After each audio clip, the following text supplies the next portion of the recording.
No coração de Lisboa, sob o sol implacável de um verão que parecia eterno, Miguel apertou o gatilho da pistola que herdara do pai, apontando para o homem que amava mais do que tudo. O tiro ecoou pelas ruas estreitas do Bairro Alto, mas em vez de sangue, veio o silêncio ensurdecedor de uma traição revelada.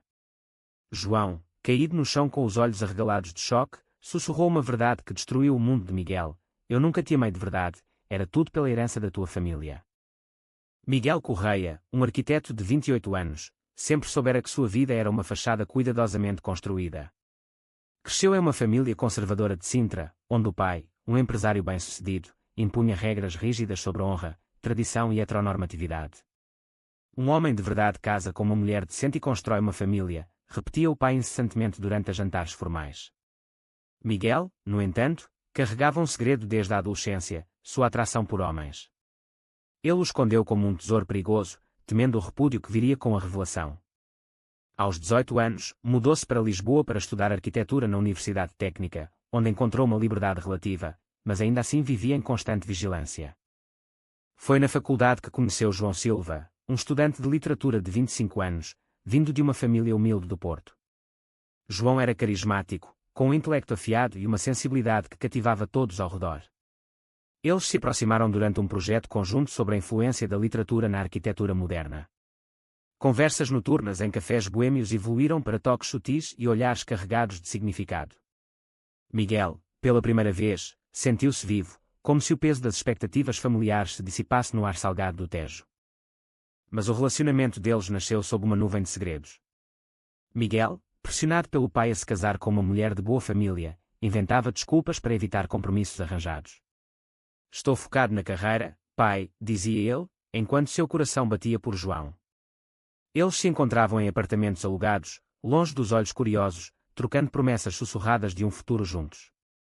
João, por sua vez, lidava com suas próprias demonios, uma mãe devota católica que via a homossexualidade como um pecado mortal. Deus nos fez homem e mulher por uma razão, ela pregava em missas dominicais. A tensão começou a se acumular quando o pai de Miguel, Sr. António Correia, descobriu indícios do relacionamento. Uma foto inocente em redes sociais, um comentário ambíguo de um amigo comum. António confrontou o filho em uma reunião familiar explosiva. Se isso for verdade, Miguel, você está morto para mim. Nossa família não tolera aberrações. As palavras cortaram como facas, forçando Miguel a negar tudo, jurando lealdade às tradições. Mas internamente, ele se debatia: amar João significava trair a família, ou trair a si mesmo para manter a paz. João, sentindo a pressão, propôs uma fuga. Vamos para o Algarve, começar uma vida nova longe de tudo. Miguel hesitou, pensando nas consequências. Ele tinha uma carreira promissora em um escritório de arquitetura renomado, e abandonar tudo por amor parecia romântico, mas imprudente. A sociedade portuguesa, apesar de progressos legais como o casamento igualitário desde 2010, ainda carregava resquícios de preconceito, especialmente em círculos conservadores. Miguel via amigos gays sendo ostracizados, perdendo empregos ou sofrendo violência verbal nas ruas. Em uma noite chuvosa, eles discutiram ferozmente em um bar escondido. Você sempre escolhe eles em vez de mim, acusou João, os olhos cheios de lágrimas. Miguel, dividido, respondeu: não é assim simples. Minha família é tudo que tenho. A briga terminou com um beijo reconciliador, mas a semente da dúvida foi plantada. Miguel começou a questionar se João realmente entendia o custo emocional que ele pagava diariamente. Dias depois, uma reviravolta, Miguel recebeu uma ligação anônima revelando que João estava envolvido com outro homem, um colega de trabalho. O ciúme o consumiu, levando-o a confrontar João em seu apartamento. É verdade? Perguntou, a voz tremendo. João negou veementemente, mas Miguel encontrou mensagens no telefone dele. A traição foi como um soco no estômago. Porquê? Depois de tudo que sacrificamos. João confessou: eu me sinto sozinho quando você me esconde como um segredo sujo. Miguel saiu dali destruído, vagando pelas ruas de Lisboa sob a chuva torrencial. Ele pensou em acabar com tudo, mas em vez disso, procurou consolo em um terapeuta clandestino especializado em questões LGBT. Você precisa confrontar sua identidade, aconselhou o terapeuta. Mas o medo paralisava Miguel. Ele voltou para casa, fingindo normalidade diante da família, enquanto por dentro um furacão de emoções o dilacerava. A pressão familiar aumentou quando o pai anunciou um noivado arranjado com a filha de um parceiro de negócios. É hora de crescer, filho. Miguel aceitou superficialmente, mas planejava sabotar o plano. Ele marcou um encontro secreto com João para esclarecer as coisas, mas o que encontrou foi uma armadilha. João, influenciado por amigos radicais, gravara conversas para expor Miguel publicamente se ele não assumisse o relacionamento. O confronto culminou na cena inicial. Miguel, enlouquecido de raiva e dor, pegou a arma antiga da família e apontou para João. O tiro foi para o ar, um aviso, mas a polícia chegou, alertada por vizinhos. João, fingindo ser a vítima, acusou Miguel de agressão. A família de Miguel, ao saber, o deserdou imediatamente. Você nos envergonhou, disse o pai, virando as costas. Miguel foi preso por algumas horas, liberado sob fiança, mas sua vida desmoronou. Perdeu o emprego, amigos se afastaram, e a sociedade o rotulou como o arquiteto gay violento. Ele se isolou em um pequeno quarto alugado no Alfama, refletindo sobre suas escolhas. Valeu a pena amar alguém que me traiu, questionava-se todas as noites. Enquanto isso, João lidava com sua própria culpa. Ele não esperava que as coisas escalassem tanto. Influenciado por um grupo de ativistas LGBT que pregavam saída forçada do armário como libertação, ele achava que estava ajudando Miguel. Mas via agora o dano irreparável. Eu o forcei a uma escolha que não estava pronto, admitiu para si mesmo. Miguel acordava todas as manhãs com o peso de uma nova realidade. Sem emprego, sem família, ele vagava pelas colinas de Lisboa, procurando sentido em meio ao caos. O incidente com a arma se tornara notícia local, com manchetes sensacionalistas, arquiteto atira em amante em briga passional. A sociedade portuguesa, dividida entre progressistas e conservadores, debatia o caso nas redes sociais. Alguns defendiam Miguel como vítima de homofobia internalizada, outros o condenavam como instável. Ele decidiu buscar ajuda em uma associação LGBT em Lisboa, o Centro GIS.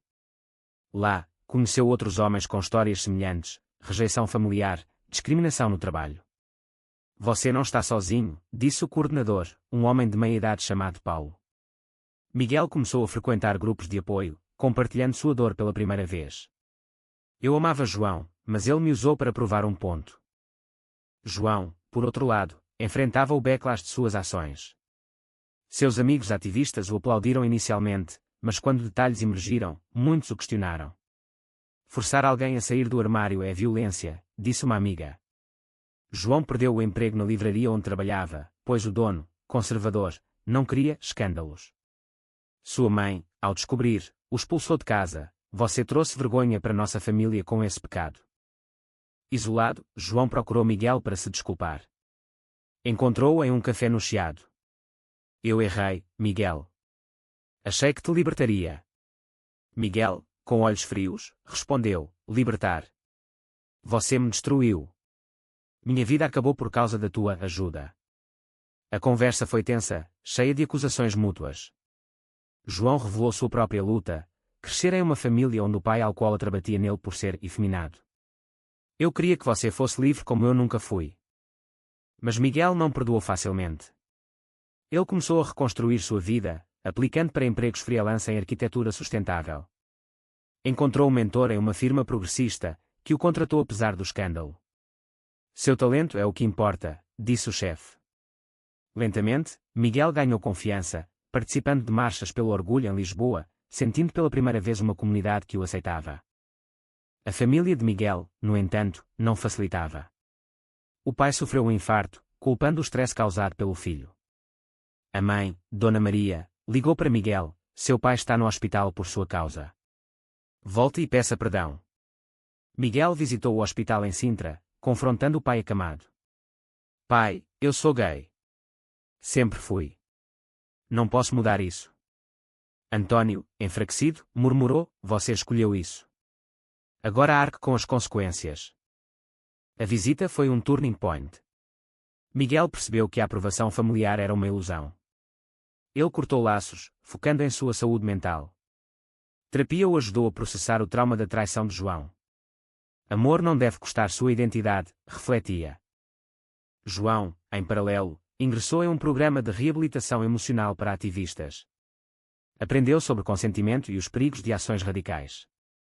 Ele escreveu uma carta para Miguel, eu te amei, mas meu amor era egoísta. Desculpe pelo dano. Miguel leu a carta, mas não respondeu imediatamente. A dor ainda era fresca. Um novo conflito surgiu quando um jornalista investigativo contatou Miguel para uma entrevista. Sua história pode ajudar outros. Miguel aceitou, expondo os detalhes em um artigo no Público. A repercussão foi enorme, apoio de celebridades LGBT portuguesas, mas também ameaças de grupos conservadores. João, lendo o artigo, sentiu orgulho misturado com remorso. A tensão escalou quando a família de Miguel processou João por difamação, alegando que ele instigara o incidente. O julgamento em um tribunal de Lisboa foi um circo midiático. Miguel testemunhou relutantemente: João me traiu, mas eu puxei o gatilho. O juiz absolveu João, mas advertiu sobre as consequências éticas. Após o julgamento, Miguel e João se encontraram por acaso em uma manifestação contra a homofobia. Olhares se cruzaram, carregados de história. Podemos tentar ser amigos? Perguntou João. Miguel hesitou. Talvez, mas o trust está quebrado. Miguel começou a namorar casualmente um homem chamado Tiago, um professor de 30 anos, que entendia suas cicatrizes. Não preciso esconder nada com você, disse Miguel. Mas fantasmas do passado o assombravam, fazendo-o questionar se amor verdadeiro existia. Com o passar dos meses, Miguel se estabeleceu em uma rotina nova. Seu trabalho freelance floresceu, projetando edifícios ecológicos para clientes internacionais. Ele se mudou para um apartamento modesto no Príncipe Real, bairro gay-friendly de Lisboa. Lá, encontrou uma rede de amigos que o apoiavam incondicionalmente. Noites de jantares e conversas profundas o ajudaram a curar. Mas o passado não o deixava em paz. Recebeu uma carta do pai: venha para o Natal. Sua mãe sente sua falta. Miguel debateu internamente: reconciliar ou manter distância. A pressão social em Portugal, onde família é sagrada, o pesava. Ele consultou o terapeuta: reconciliar não significa negar quem você é.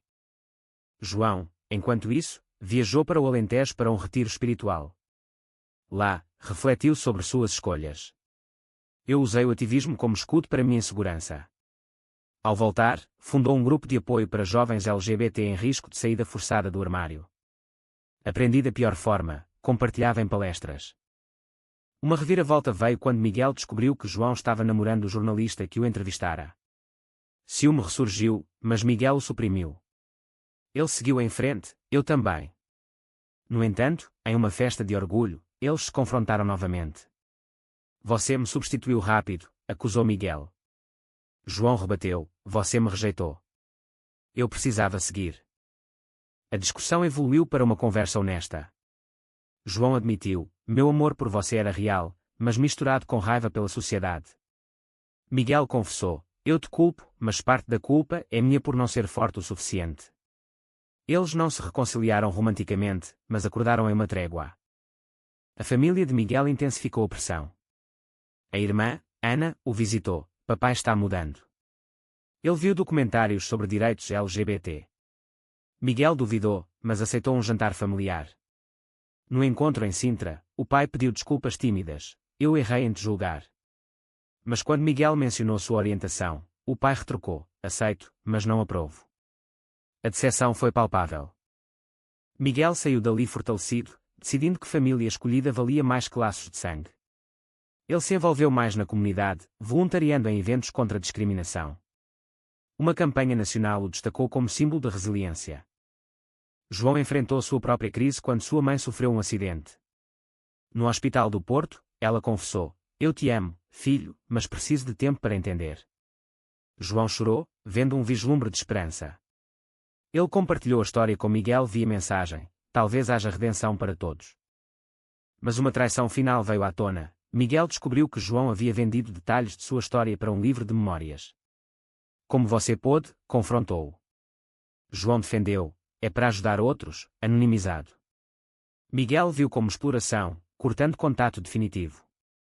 A dor o levou a uma depressão profunda. Ele questionou todas as suas decisões: valeu a pena sair do armário? Amigos o apoiaram, lembrando-o de seu crescimento. Miguel emergiu da depressão com uma determinação renovada. Ele publicou um livro próprio, Sombras de Lisboa, contando sua jornada de forma ficcionalizada. O livro se tornou best-seller, debatendo temas de identidade e sociedade em Portugal. Críticos elogiaram a profundidade emocional. João, lendo o livro, reconheceu elementos de sua história. Sentiu-se exposto, mas admirado a coragem de Miguel. Ele abandonou o ativismo radical, focando em educação sutil. A família de Miguel, influenciada pelo sucesso do livro, tentou se aproximar. O pai o convidou para um evento familiar. Estamos orgulhosos do teu trabalho.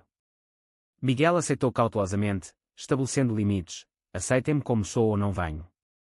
No evento, tensões surgiram quando um tio conservador o confrontou. Isso é propaganda gay. Miguel defendeu-se. É minha verdade. O pai interveio, defendendo o filho pela primeira vez. Deixe-o em paz. Foi um momento de virada. João, em paralelo, reconectou com sua mãe. Eles frequentaram terapia familiar, construindo pontes. Eu te aceito, filho, disse ela eventualmente. Mas o destino os uniu novamente em um painel de discussão sobre direitos LGBT em Coimbra. Miguel e João debateram lados opostos, forçar versus respeitar o tempo de cada um. A plateia aplaudiu, mas nos bastidores, emoções transbordaram. Você mudou minha vida, para melhor ou pior, disse Miguel. João respondeu, igual aqui. Eles decidiram colaborar em um projeto, uma ONG para apoio psicológico a LGBT. Trabalhando juntos, velhas feridas cicatrizaram. Não romanticamente, mas como aliados. Contudo, uma escolha moral surgiu. Um jovem no grupo planejava expor um político homofóbico que era gay enrustido. Miguel defendeu privacidade, João inclinava-se para a exposição. Eles discutiram. Expor é vingança, não justiça, argumentou Miguel. João cedeu, optando pelo caminho ético.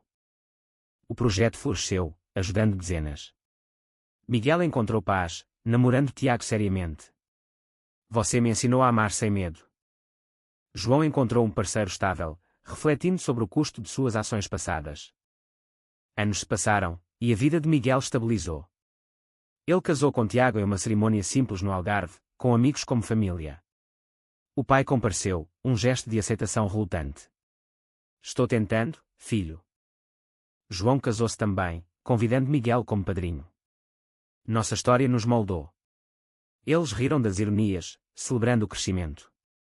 Mas reflexões profundas permaneciam. Miguel questionava se as dores valeram as vitórias. Perdi tanto, mas ganhei eu mesmo. Em um documentário sobre sua jornada, Miguel concluiu: amor em uma sociedade dividida exige sacrifícios, mas a autenticidade é o maior prémio. João, em entrevistas, admitia erros. Minhas intenções eram boas, mas métodos errados custam caro. A história deles inspirou mudanças, leis mais fortes contra a discriminação em Portugal, maior conscientização.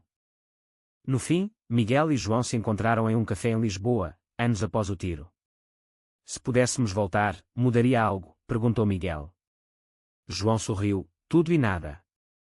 A narrativa termina com uma pergunta: foi certo João forçar Miguel a confrontar sua identidade, mesmo que tenha causado dor imensa, ou a privacidade individual deve sempre prevalecer sobre o ativismo coletivo?